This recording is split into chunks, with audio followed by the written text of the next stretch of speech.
know me, I'm Tim Rathjen, owner here at the Snap and Coin Place, and this is a relatively new hire, Brianna. Been here how long? 3 weeks? Month? About a month. About a month? Yeah. How do you like working here so far? It's a lot of fun. I get to do what I want, kind of, so that's fun. Well, that's for the first month or so. Oh, okay. We're cracking the whip real soon here. Cracking down. So my interest is in fan culture.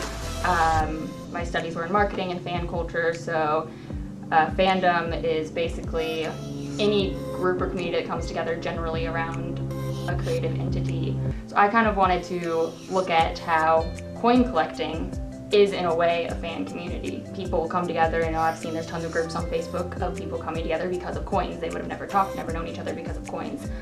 I have found because of my history of being in fandom that it's like a very important community to me. So I was kind of wondering if the coin community to you at any point has been an important community in your life. So for me, you know, I don't know that I had that much of it.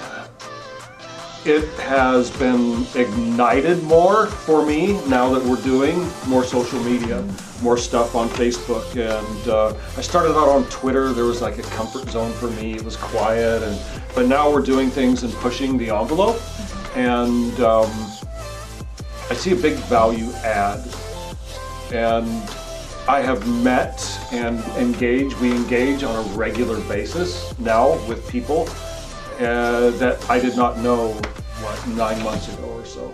Because I think it was kind of a quiet and more intimate community type fan, but I really think it's gonna move, and it already is moving.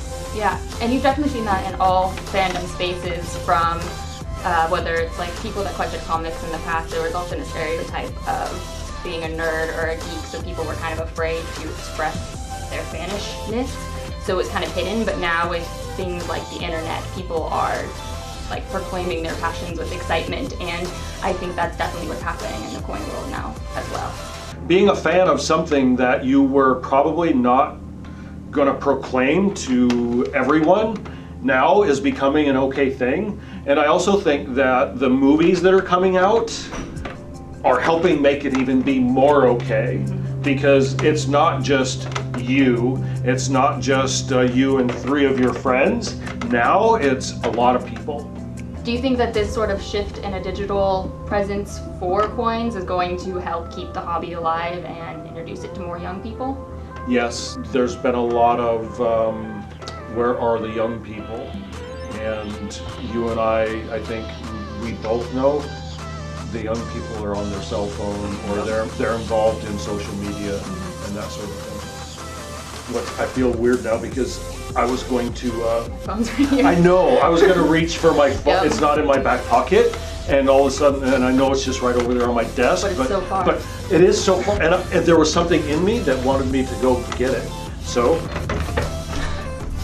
if we choose, it's so strange how in today's world, we feel like there is something missing if you don't have this with you.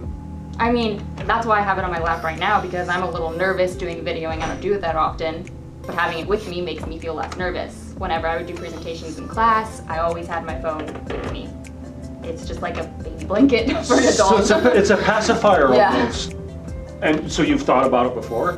Oh, definitely. About how this is like comforting to you? Yeah, I mean, as someone that has anxiety, I'm not afraid to admit it, but I also have had to learn coping mechanisms, and the phone, even if I'm not on it, is a coping mechanism. You know, holding it, having it near me, just knowing that I have an out, I think, is one of the helpful parts of it. You know, if I'm somewhere and I don't want to be there, I can make a phone call and I can leave. If I'm somewhere and I'm bored or anxious, I can sit there and play a game on my phone. It's just always there.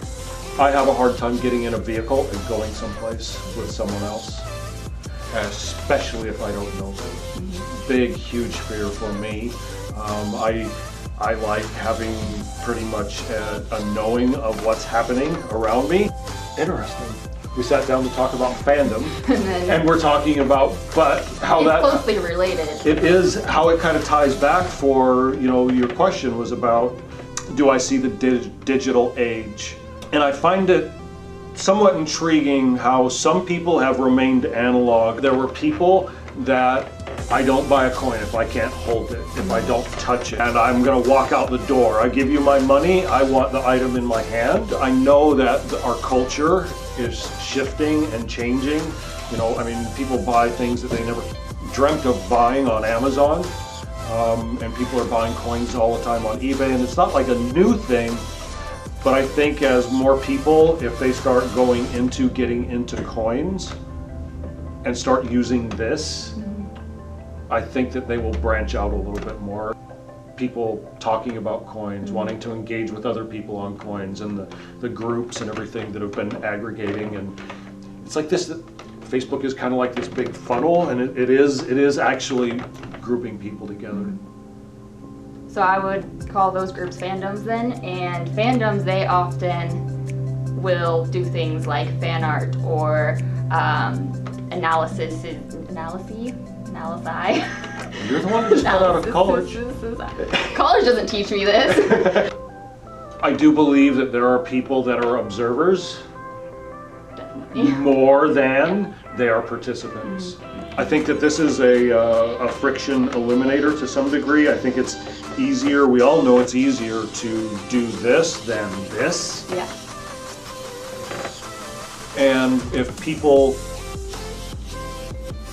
that come out for the first time or the first 2 or 3 times and they try to participate, and if they're not treated very well, they are probably going to withdraw again. And I think the internet allows a lot easier, like you were saying, a lot easier interaction. You know, if someone goes to a coin show, they might be afraid to walk up to one of the dealers or a longtime collector and ask some question that to them might be a silly question, but then to ask it on the internet, hopefully we're going to be finding people much more willing to answer them and allow them into the community.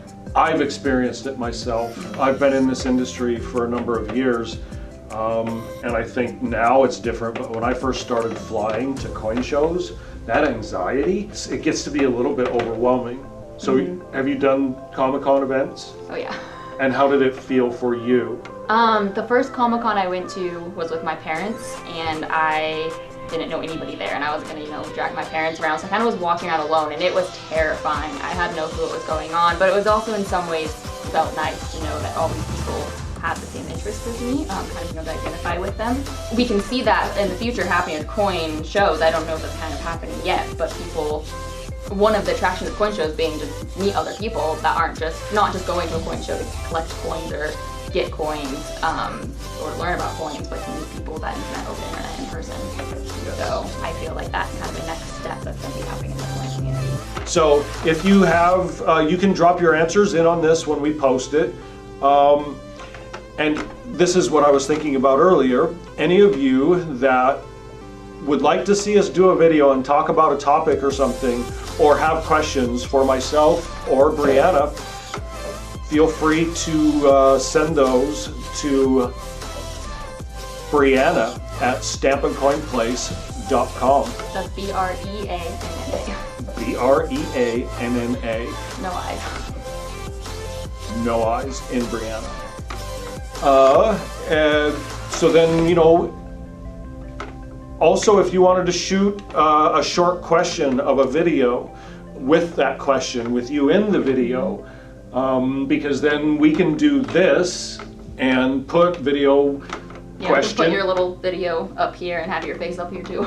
Absolutely. And then I or someone in the building or something will answer that question for you.